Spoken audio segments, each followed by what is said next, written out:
اعوذ باللہ من الشیطان الرجیم بسم اللہ الرحمن الرحیم۔ اب یہ صرف دو رکوع سورہ مبارکہ میں آ رہے ہیں جو انباء الرسل کے ہیں، اور اس میں جیسا کہ میں نے عرض کیا حضرت نوح جو اولین ہیں اور حضرت موسیٰ جو آخری ہیں، ان دونوں کا تو صراحتاً ذکر ہے، بیچ میں صرف حوالہ دیا گیا ہے، کسی کا نام نہیں۔ حضرت نوح کا ذکر صرف آدھے رکوع پر ہے، حضرت موسیٰ کا قدر تفصیل کے ساتھ 1.5 رکوع ہے۔ اس کے برعکس ہو جائے گا اگلی صورت میں سورہ ہود میں حضرت نوح علیہ السلام کے ذکر پر 2 رکوع ہیں طویل، اور حضرت موسیٰ کا صرف ایسے ہی تذکرہ ہے، صرف حوالے کے طور پر۔ وَاتْلُ عَلَيْهِمْ نَبَأَ نُوحٍ، اور ان کو ذرا سنائیے نوح کی خبر۔ اذ قال لقومہ، جبکہ انہوں نے کہا اپنی قوم سے، یا قوم ان کان کبر علیکم مقامی،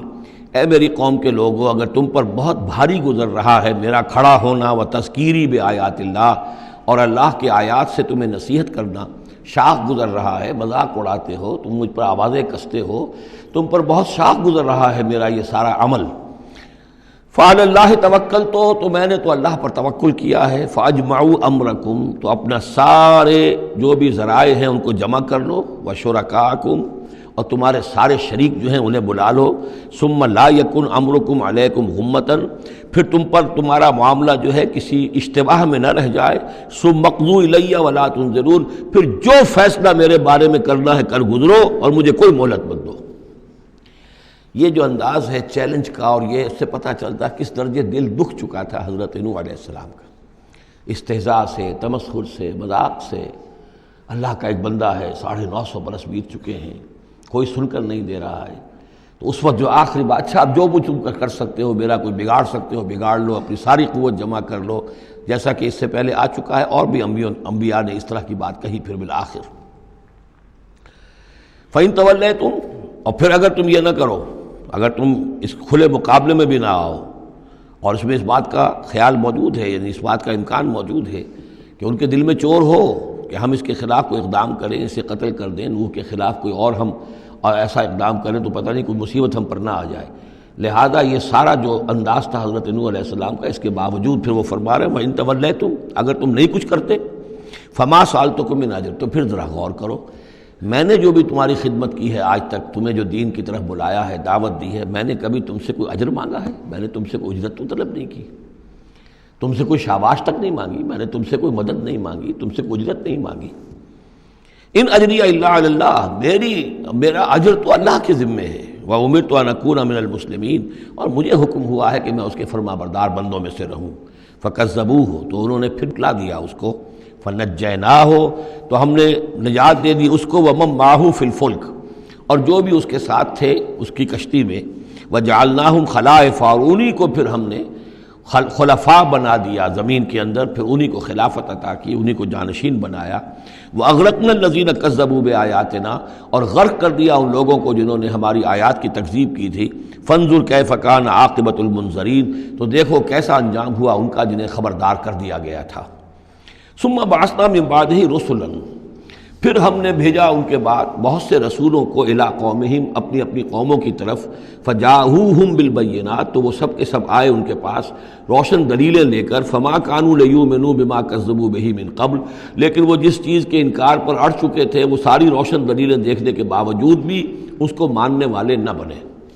کذالک نطبع علی قلوب المعتدین، اسی طرح ہم مہر کر دیا کرتے ہیں حد سے تجاوز کرنے والوں کے دلوں پر۔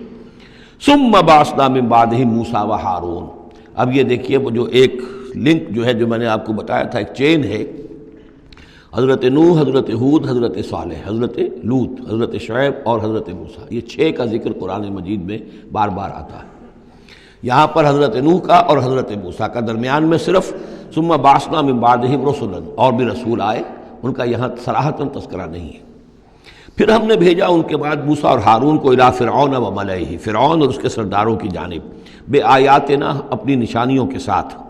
فاستکبروا وکانوا قوما مجرمین، انہوں نے استکبار کیا اور وہ تھے مجرم قوم، گناہگار لوگ۔ فلما جاءهم الحق من عندنا، تو جب ان کے پاس ہمارے پاس سے ان تک ہمارے پاس سے حق پہنچا، قالوا ان ھذا لسحر مبین، تو انہوں نے کہا یہ تو کھلا جادو ہے۔ قال موسیٰ تقولون للحق لما جاءکم، موسیٰ نے کہا ان سے کہ کیا تم حق کے لیے کہہ رہے ہو؟ یہ حق ہے جو تم پر آیا ہے اور جو تم تک پہنچا ہے۔ اسحر ھذا، کیا یہ جادو ہے؟ ولا یفلح الساحرون، اور ساحر تو کبھی فلاح نہیں پایا کرتے۔ قالوا اجئتنا لتلفتنا عما وجدنا علیہ آباءنا، انہوں نے کہا موسیٰ کیا تم ہمارے پاس آئے ہو کہ تم ہمیں پھیر دو ان چیزوں سے، ان طریقوں سے، ان رسوم سے، ان ریتوں سے، ان رواجوں سے کہ جس پر ہم نے پایا اپنے آباء و اجداد کو۔ وَتَكُونَ لَكُمُ الْكِبْرِيَاءُ فِي الْأَرْضِ، اور تم دونوں کے لیے ہی حکومت ہو جائے اور بلندی ہو جائے اور بڑائی ہو جائے زمین کے اندر۔ دونوں سے مراد حضرت موسیٰ اور حضرت ہارون علیہ السلام۔ وَمَا نَحْنُ لَكُمَا بِمُؤْمِنِينَ، اور ہم ہرگز تم دونوں کی بات ماننے والے نہیں ہیں۔ وَقَالَ فِرْعَوْنُ ائْتُونِي بِكُلِّ سَاحِرٍ عَلِيمٍ، اور فرعون نے کہا لے آؤ میرے پاس تمام جو ماہر اور جادوگر ہیں ان کو جمع کر لو۔ فلما جاء السحرۃ قال لهم موسیٰ القوا ما انتم ملقون، تو جب وہ جادوگر آ گئے تو موسیٰ نے ان سے فرمایا کہ ڈالو جو تم ڈالنے والے ہو۔ فلما القوا، جب انہوں نے ڈالا، قال موسیٰ ما جئتم به السحر، موسیٰ نے فرمایا یہ جو تم لائے ہو، جو تم نے پیدا کیا، یہ جادو ہے۔ ان اللہ سیبطلہ، ان قریب اللہ تعالیٰ اس کا باطل ہونا ثابت کر دے گا، اسے نسیہ منسیہ کر دے گا، ہباء منصورہ کر دے گا۔ ان اللہ لا یصلح عمل المفسدین، یقیناً اللہ تعالیٰ مفسدوں کے عمل کو راہ یاب نہیں کرتا، کامیاب نہیں کرتا۔ وَيُحِقُّ اللَّهُ الْحَقَّ بِكَلِمَاتِهِ، اور اللہ تعالیٰ تو حق کو حق ثابت کرتا ہے اپنے کلمات سے، وَلَوْ كَرِهَ الْمُجْرِمُونَ، خواہ یہ مجرموں کو کتنا ہی ناگوار ہو۔ فَمَا آمَنَ لِمُوسَىٰ إِلَّا ذُرِّيَّةٌ مِّن قَوْمِهِ عَلَىٰ خَوْفٍ مِّن فِرْعَوْنَ وَمَلَئِهِمْ أَن يَفْتِنَهُمْ، تو نہیں ایمان لائے موسیٰ پر مگر ان کے نوجوان اس کی قوم میں سے، کچھ نوجوان اس کی قوم میں سے، کچھ لڑکے، عَلَىٰ خَوْفٍ مِّن فِرْعَوْنَ، فرعون کے خوف کی وجہ سے، وہ ملئہم، اور ان کے اپنے سرداروں کے خوف کی وجہ سے، ان یفتنہم، کہ وہ ان کو مصیبت میں اور تکلیف میں مبتلا کریں گے۔ یہ بہت اہم ہے جو آیت ہے، اس کو سمجھ لیجئے کہ وہاں جو صورتحال تھی کہ یہ جو قبطی قوم تھی جو اس وقت وہاں پر حکمران ہے آل فرعون، اور یہ جو اسرائیلی ہیں یہ ان کے محکوم ہیں، لیکن محکوم قوموں میں سے بھی اکثر ایسے لوگ ہوتے تھے اور ہمیشہ ہوئے ہیں کہ حکمران قوم ان میں اپنے ایجنٹ بنا لیتے ہیں، ان میں سے کچھ لوگوں کو خطابات دے دیتے ہیں، جیسے ہمارے یہاں خان بہادر اور خان صاحب، اور یہ جو خطابات دے دے کے انگریزوں نے مسلمانوں میں اور ہندوؤں میں وہ اپنے ایجنٹ اور اپنے وفادار لوگوں کا ایک جتھا بنا لیا تھا۔ یہ لوگ ہوتے تھے تو ہندوستانی، لیکن ہر اعتبار سے برطانیہ کے خیر خواہ اور حکومت کے وفادار، اس کے لیے فوج کے لیے بھرتی کرانے میں تیز ہیں۔ تو اس طرح کے لوگ جو تھے اسرائیلی قوم میں بھی ایسے چودھری لوگ موجود تھے کہ جن کو کچھ دربار میں رسائی حاصل تھی، جن کو کچھ رسوخ حاصل تھا، اور وہ گویا کہ آل فرعون کے ایجنٹ بنے ہوئے تھے خود اپنی قوم کے اندر۔ یہ ہے وہ معاملہ کہ وہ ڈرتے تھے وہ لوگ، اگر ہم موسیٰ پر ایمان لے آئے تو یہ ہماری اپنی قوم کے جو چودھری لوگ ہیں، یہ خان صاحب اور جو یہ خان بہادر لوگ جو ہیں، یہ پھر ہمیں ستائیں گے، یہ ہماری رپورٹیں کریں گے اور ہماری جو ہے ان رپورٹوں کے اوپر گوشمالی ہوگی۔ فما آمن، لیکن یہ کہ بہرحال نوجوان خون ایسا ہوتا ہے کہ اس کے اندر پھر زیادہ مصلحت بینی نہیں ہوتی۔ جو ذرا ادھیڑ عمر کے لوگ ہوں وہ زیادہ مصلحت بین ہو جاتے ہیں، ان کی خواہ میں اتنی طاقت بھی نہیں ہوتی، خون میں اتنا جوش بھی نہیں رہتا، تو نوجوان جو ہے وہ تو رزق دیتا ہے۔ تو یہ سارا پورا فلسفہ جو اس ایک آیت میں موجود ہے۔ فما آمن لموسیٰ الا ذریۃ من قومہ، خود اس کی قوم میں سے بھی، سب کے سب حضرت موسیٰ کو نبی ماننے والے نہیں تھے،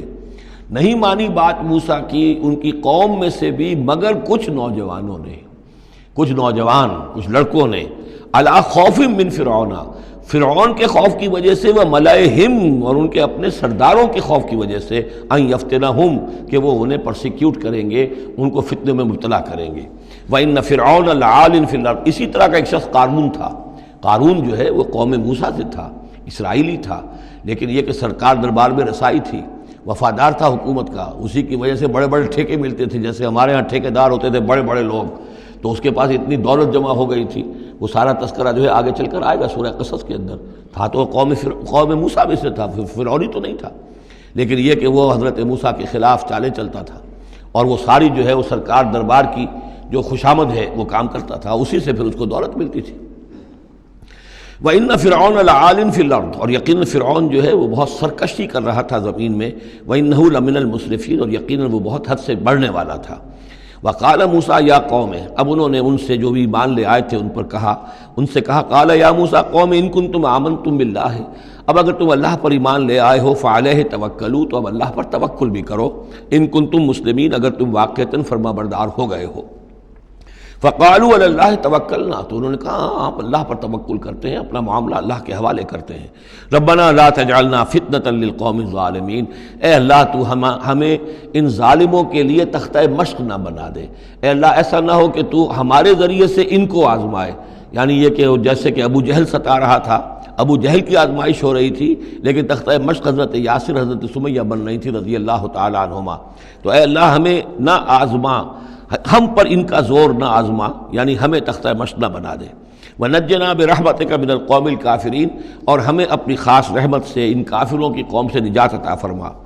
وَأَوْحَيْنَا إِلَىٰ مُوسَىٰ وَأَخِيهِ، اور ہم نے وحی کر دی موسیٰ کو اور ان کے بھائی کو ہارون کو، أَن تَبَوَّآ لِقَوْمِكُمَا بِمِصْرَ بُيُوتًا، کہ تم اپنی قوم کے لیے مصر میں کچھ گھر معین کر لو، ان گھروں کے اندر جمع ہو کر اللہ کی یاد کیا کرو، جیسے کہ دار ارقم جو ہے مکہ مکرمہ میں محمد رسول اللہ صلی اللہ علیہ وسلم نے وہ ایک مقرر کر لیا تھا، وہیں پر آپ ٹھہرتے تھے، کوئی آتا تھا تو وہیں پر ملاقات ہوتی تھی۔ ان تبوأ لقومکما بمصر بیوتا، کہ تم کوئی معین کر لو مصر میں کچھ گھر، واجعلوا بیوتکم قبلۃ، اور اس کے علاوہ یہ کہ اپنے گھر بناؤ ہی قبلہ رخ، اس لیے کہ مسجدیں تو بنا نہیں سکتے، اور وہ معاملہ جو ہے فرعون کے خوف سے، تو یہ کہ گھر اپنے قبلہ رخ بناؤ تاکہ وہاں تم نمازیں پڑھا کرو۔ اب اس سے معلوم ہوتا ہے کہ قبلہ ان کا بھی تھا کوئی، جبکہ ابھی بیت المقدس تو بنا ہی نہیں ہے، وہ تو حضرت سلیمان علیہ السلام حضرت موسیٰ سے کم 1000 سال بعد آئیں گے، اور پھر وہ جو ہے بیت المقدس ہوگا اور یروشلم بنے گا اور ہیکل سلیمانی بنے گی، لہذا قبلہ تب اس وقت کا قبلہ کس کا تھا، کون سا تھا؟ یہی بیت اللہ قبلہ تھا۔ ان کے جو وہ خیمے ہوتے تھے قربان گاہ کے خیمے، ان کے بارے میں تفاصیل آتی ہے تورات کے اندر کہ وہ ایسے نصب کیے جاتے تھے کہ جب کوئی شخص جو ہے وہ قربانی پیش کرتا تھا تو اس کا رخ جو ہے سیدھا کعبے کی طرف ہوتا تھا۔ تو وَجْعَلُوا بُيُوتَكُمْ قِبْلَةً، اپنے گھر جو ہے قبلہ رو بناؤ، وَأَقِيمُوا الصَّلَاةَ وَبَشِّرِ الْمُؤْمِنِينَ، نماز قائم رکھو اور اہل ایمان کو بشارت دو۔ صدق اللہ العظیم۔